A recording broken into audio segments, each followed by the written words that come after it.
देखिए, environmental law में पर्यावरण संबंधी संवैधानिक प्रावधानों के परिप्रेक्ष्य में आज हम आपको पर्यावरण का संवैधानिक व्यवस्था में पर्यावरण संरक्षण हेतु प्रयास नामक विषय पर हम आपसे डिस्कस करते हैं, चर्चा करते हैं, जिसमें आप आज देखेंगे संवैधानिक प्रावधान, संवैधानिक दिग्दर्शन, संवैधानिक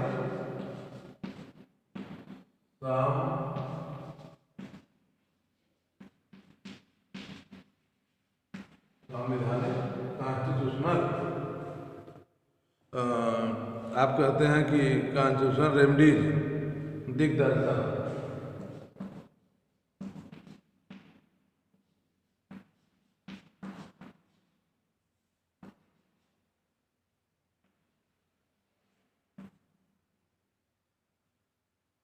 संवैधानिक दिग्दर्शन, संवैधानिक रेमेडीज, जैसा कि हम सभी जानते हैं, पर्यावरण का संरक्षण उतना जरूरी है जितना मानव जीवन। पर्यावरण के बिना मानव जीवन की कल्पना नहीं की जा सकती। प्राकृतिक संसाधनों का, प्राकृतिक व्यवस्थाओं का दोहन मानव अगर अधिक रूप से करेगा तो निश्चित रूप से प्राकृतिक आपदाएं आएंगी, जिससे मानव जीवन दुर्लभ हो जाएगा। जैसा कि कल आप उत्तराखंड में ग्लेशियर पिघल जाने से लगभग 200 लोग लापता हो गए, हजारों किलोमीटर गंगा नदी, अलकनंदा, आदि जितनी नदियां उत्तराखंड से आ रही हैं, उसमें ग्लेशियर एकाएक पिघल जाने से नदियों में बाढ़ आ गया, जिससे तटीय क्षेत्रों के लोग तबाह हो गए। ग्लेशियर का पिघलना यह निश्चित रूप से कहीं न कहीं मानव प्राकृतिक पर्यावरण से खिलवाड़ कर रहा है। प्राकृतिक पर्यावरण के अंतर्गत जैसे पहाड़ों का खुदाई करना, नदी तटीय क्षेत्रों में होटल मकान बनाना, और हम देखते हैं कि पहाड़ों का जो है कि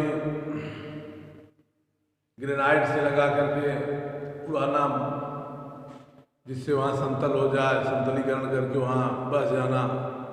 अर्थात प्राकृतिक पर्यावरण के साथ अगर मानव खिलवाड़ करेगा तो निश्चित रूप से इस तरह से आपदाएं आती रहती हैं, आपदाएं आएंगी। जैसे इसके पहले भी केदारनाथ में नदी की धारा एक बैग टूटा, जैसे बादल का फट जाना कहा जाता है, उसी तरह से ग्लेशियर का पिघल जाना, एकाएक जल का इतना तीव्र गति से, गंगा का इतना तीव्र गति से वृद्धि होती है कि मानव जीवन जो है दुर्लभ हो जाता है। उसी के परिप्रेक्ष्य में हम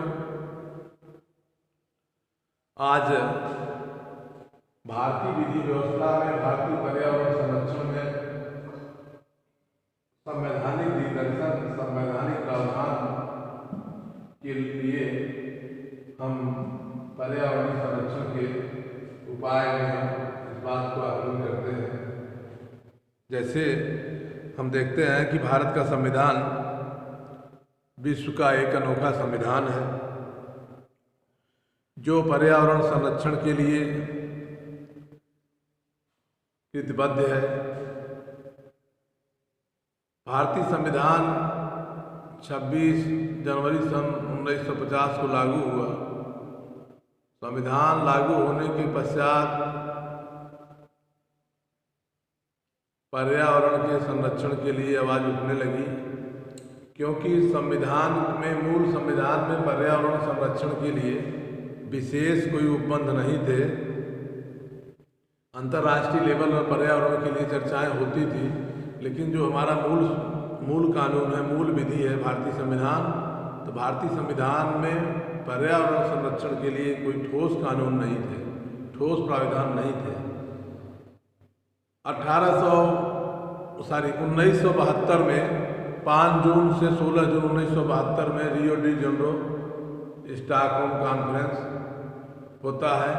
उस कॉन्फ्रेंस में दुनिया के 120 देशों ने भाग लिया था। उस समय तत्कालीन समय में भारत की प्रधानमंत्री श्रीमती इंदिरा गांधी भी उस सम्मेलन में भाग ली थी, जो पर्यावरण के लिए वैश्विक स्तर पर उस समय की जो तत्कालीन परिस्थितियां थी, दुनिया के सामने जो समस्याएं उत्पन्न हो रही थी, उन समस्याओं के निदान के लिए एक सम्मेलन किया गया था। उस सम्मेलन 72 के बाद, अब इस सम्मेलन पर ज़्यादा न जाकर उसको पहले हम बता चुके हैं, उसमें पॉवर्टी, पॉपुलेशन, पोल्यूशन पर चर्चा की गई थी।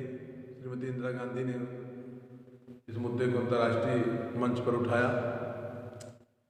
इसके बाद भारतीय विधि व्यवस्था में, भारतीय संविधान में 72 के बाद आता है 76, 72 के बाद 73, 74 में वाटर पोल्यूशन एक्ट पारित होता है। भारतीय संसद ने जल प्रदूषण निवारण नियंत्रण अधिनियम 1974 पारित करता है। इसके बाद हम देखते हैं कि संविधान में संशोधन होता है, 42वां संवैधानिक संशोधन 1976 को। 42वां संवैधानिक संशोधन 1976 को होता है। उस संशोधन के माध्यम से नागरिकों के लिए, राज्य के लिए दायित्व आरोपित कर दिया गया। भारतीय संविधान के अनुच्छेद 48A में राज्य का दायित्व दिया गया कि पर्यावरण के संरक्षण के लिए, पर्यावरण के संवर्धन के लिए, प्राणी मात्र के प्रति और पर्यावरणीय संरक्षण के लिए राज्य का यह दायित्व है कि नदी, झील, वन आदि का रक्षा करे, संवर्धन करे, संरक्षण करे। नागरिकों के लिए 51AG में कर्तव्य दे दिया गया कि उनका कर्तव्य है कि जो पर्यावरण को संरक्षण करें। इस तरह से हालांकि मूल संविधान की व्यवस्था में, फंडामेंटल राइट में, जो भारतीय संविधान का अनुच्छेद 21 में जो पर्सनल लिबर्टी थी, right to life and personal liberty according except procedure establish by law, तो उसी के परिप्रेक्ष्य में माननीय न्यायालयों द्वारा, माननीय उच्चतम न्यायालय, माननीय उच्च न्यायालयों द्वारा पर्यावरण के संरक्षण के लिए, पर्यावरण जागरूकता के लिए समय समय पर न्यायालय ने मार्गदर्शन देता रहा, लेकिन कोई ठोस कानून नहीं थे, ठोस विधि व्यवस्था नहीं थी। ठोस विधि व्यवस्था स्टॉकहोम कॉन्फ्रेंस 1972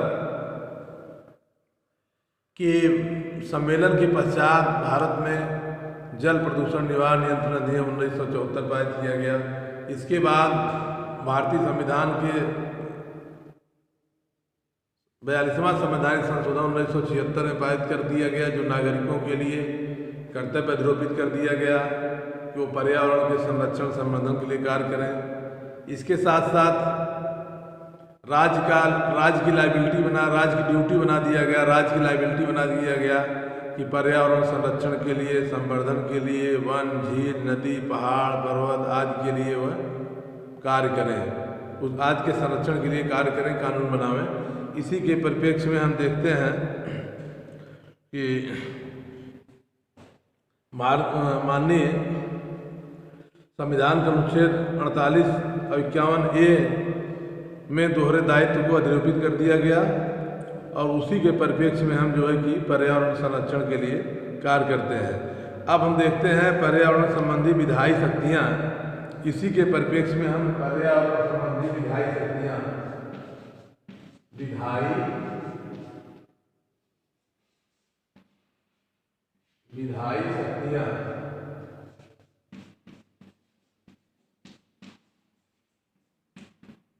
पर्यावरण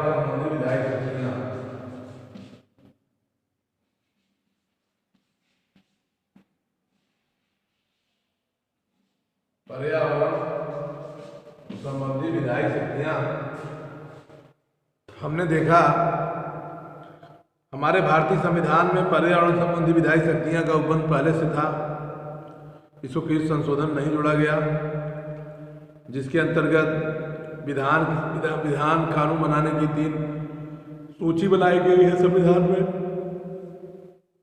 संघ सूची, राज सूची और समवर्ती सूची। अनुसूची 7 में बताया गया है संघ सूची, राज सूची और समवर्ती सूची। संघ सूची पर विधि बनाने का अधिकार केंद्र को है। राज सूची पर विधि बनाने का अधिकार केंद्र और राज्य दोनों, राज सूची पर विधि बनाने का अधिकार राज्य को है। कुछ मामलों में राज सूची के विषय पर भी केंद्र कानून बनाता है। ऐसी परिस्थितियां हैं जो पर्यावरण के लिए हो, अंतर्राज्यीय कोई समस्या हो, विवाद हो। इसके साथ साथ जो समवर्ती सूची है, इस पर दोनों कानून बनाते हैं, केंद्र भी कानून बनाता है, राज सूची बनाता है।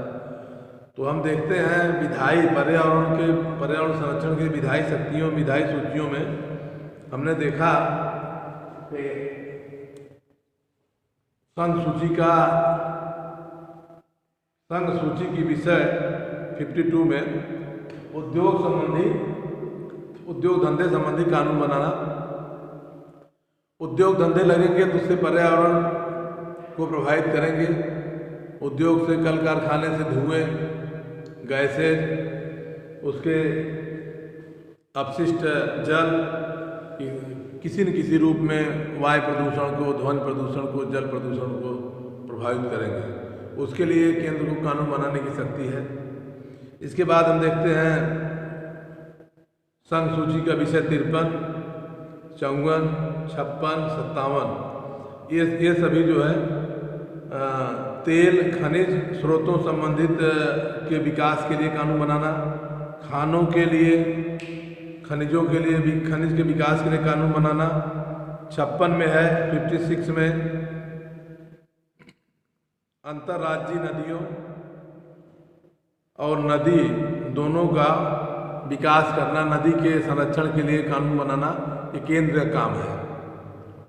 केंद्र सरकार समय समय पर इसके लिए संघ सूची के विषयों में कानून बनाता है। राज सूची में पर्यावरण संरक्षण के लिए जो कानून बनाने का प्राविधान है, राज सूची का विषय 6, जिसमें है लोक व्यवस्था, स्वच्छता और सुरक्षा, लोक स्वास्थ्य और स्वच्छता, पब्लिक हेल्थ, लोक स्वास्थ्य और सुरक्षा, स्वच्छता के संबंध में राज्य विषय कानून बनाएगा। प्रविष्टि 14 में है कृषि नाशक जीवों का संरक्षण, पादप कोशिकाओं का संरक्षण तथा भारतीय संविधान के अनुच्छेद 48 के अंतर्गत जीवों का संरक्षण करना, जीवों पर दया का भाव रखना, ये भी राज्य कानून बनाएगा। जैसे आप देख रहे हैं उत्तर प्रदेश में गौशालाएं बनी हैं, वह छुट्टा जानवर गौ हत्या न हो, इसके लिए वहाँ व्यवस्था बनाई गई है। ये भारतीय संविधान का अनुच्छेद 48A में उपबंध किया गया है। राज्य की लायबिलिटी बताई गई, राज्य का ड्यूटी बताया गया है। उसी लायबिलिटी, उसी ड्यूटी को पालन करते हुए राज्य सरकार ने ऐसा प्राविधान किया है। अब आप देख सकते हैं कि खनिज संबंधी विधि बनाने की शक्तियाँ राज्य सरकार को हैं। राज्य सरकार को पशुधन का प्रसारण, परिरक्षण करने का, पशुशालाओं का जो परिरक्षण करने के लिए कानून बनाने की प्रविष्टियाँ राज सूची के विषय 15 पर उपबंध किया गया है कि पशुओं के लिए आश्रय शेल्टर की व्यवस्था बनावे, राज्य सरकार का लाइबिलिटी बताई गई है, कानून बना सकता है। हम देख रहे हैं कि व्यक्तिगत ग्रामीण क्षेत्रों में हम देखते हैं कि व्यक्तिगत पशु शेल्टर बन रहे हैं, तो पशुओं के लिए आवास बन रहे हैं, सब राज्य का दायित्व में आता है। इसी तरह से जल संबंधी, गैस संबंधी विधियाँ प्रविष्टि 10 में है। शव गणना, कब्रिस्तान, दाह संस्कार, शमशान घाट आदि का विकास करना। पुरानी सरकारें थी तो पुरानी सरकारों में कब्रिस्तानों, दाह संस्कार गृहों आदि के विकास में राज्य का धन आवंटित किया, तो भी एक विषय के रूप में है, कोई मनमाना नहीं है। ये राज्य सूची के विषय में शव गाड़ना, कब्रिस्तान, दाह संस्कार, ताकि जो है कि पर्यावरण को सुरक्षा और संरक्षण किया जा सके, इसका भी बंद किया गया है। इसी के तहत जो है सब कार्य होते हैं। समवर्ती सूची के अंतर्गत हम देखते हैं संसद और राज्य की विधानसभा दोनों कानून बनाते हैं, जिसके अंतर्गत हम देखते हैं आर्थिक सामाजिक योजना, जनसंख्या नियंत्रण एवं परिवार नियोजन। जनसंख्या नियंत्रण परिवार नियोजन की व्यवस्था केंद्र सरकार का भी विषय है, राज्य सरकार का विषय है, क्योंकि यह समवर्ती सूची का विषय है। समवर्ती सूची विषय के नाते राज्य सरकार भी कानून बनाता है और केंद्र सरकार भी कानून बनाता है जनसंख्या एवं परिवार नियंत्रण के लिए। तो ये भी जो है कि पर्यावरण संरक्षण के लिए है। अब हम देखते हैं समवर्ती सूची की प्रविष्टि 29 के अंतर्गत मानव, जीव जंतुओं, पौधों को प्रभाव डालने वाले संक्रामित रोगों को अथवा जीवों के एक साथ दूसरे राज्य में न फैलने के निवारण के लिए कानून बनाना। जैसे आप देख रहे हैं इस समय कोरोना काल चल रहा है, कोरोना काल के अंतर्गत मानव को या कोई संक्रमण न हो, इसके लिए तमाम विधि व्यवस्था बनाई जा रही है। इस तरह से संघ सूची, राज्य सूची दोनों भी कानून बनाते हैं पर्यावरण संरक्षण के लिए। अब हम देखते हैं भारत में अंतर्राष्ट्रीय बाध्यता पर्यावरण संरक्षण के लिए। पर्यावरण संरक्षण के लिए भारत में अंतर्राष्ट्रीय बाध्यता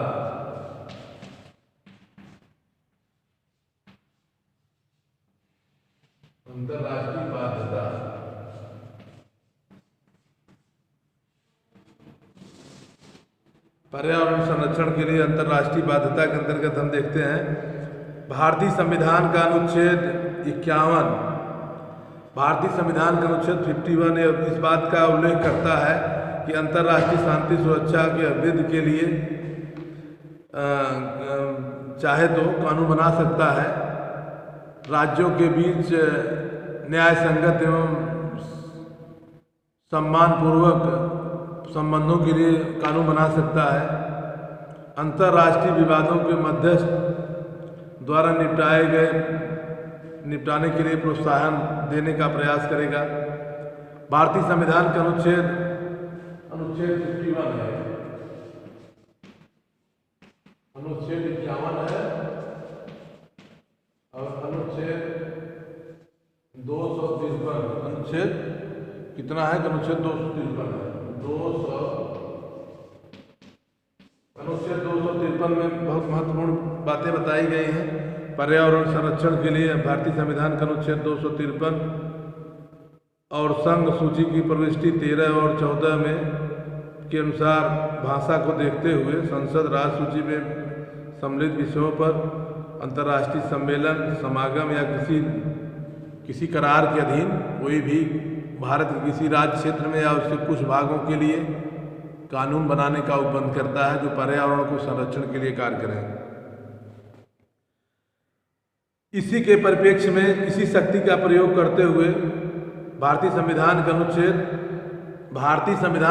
253 के प्रविष्टि 13 और 14 की शक्ति का प्रयोग करते हुए भारतीय संसद ने वायु प्रदूषण निवारण नियंत्रण अधिनियम 1981 पारित किया है। इसी शक्ति का प्रयोग करते हुए 1981 में एयर पॉल्यूशन, वायु प्रदूषण निवारण एवं नियंत्रण के लिए कानून बनाया है। ये इसी शक्ति का आधार लेते हुए भारतीय संसद ने कानून बना। ध्यान दीजिए, भारतीय संविधान के अनुच्छेद 53 के प्रविष्टि 53 तथा संघ सूची की प्रविष्टि 13 और 14 के परिप्रेक्ष्य में वायु प्रदूषण के संरक्षण के लिए वायु प्रदूषण निवारण एवं नियंत्रण अधिनियम 1981 भारतीय संसद ने पारित किया। इसी का हवाला देते हुए संयुक्त राष्ट्र में मानवीय पर्यावरण संरक्षण के लिए 5 जून 1872 में स्टॉकहोम कॉन्फ्रेंस आयोजित किया गया, जिसमें भारत के, अब तो बता दिए, भारत का भी प्रतिनिधित्व था, भारत के लोगों ने प्रतिनिधित्व किया, जिसमें मुख्य रूप से इस बात पर बल दिया गया कि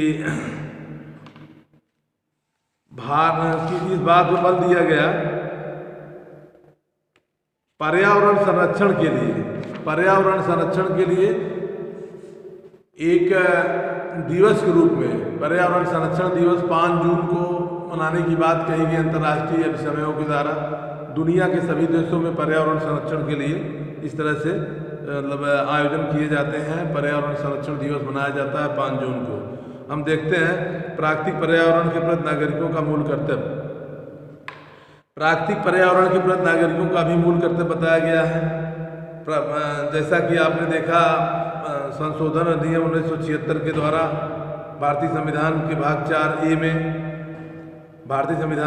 4A में जोड़ दिया गया, जिसमें जो है कि पर्यावरण संरक्षण के लिए भारत के प्रत्येक नागरिक का कर्तव्य होगा कि वह प्राकृतिक पर्यावरण की, जिसके अंतर्गत वन, झील, नदी, वन्य जीव रक्षा करे, संवर्धन करे तथा प्राणी मात्र के प्रति दया का भाव रखे। 51AG में जोड़ दिया गया।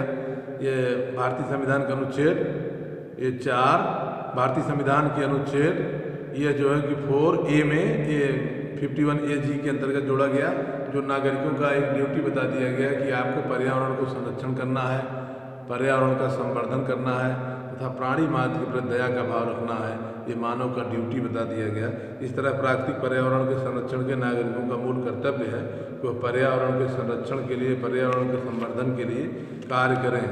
अब हम अगले दिन आपको भारतीय संविधान के अंतर्गत मूल अधिकार था पर्यावरण संरक्षण संबंधी प्रावधान कल आपको बताएंगे। धन्यवाद।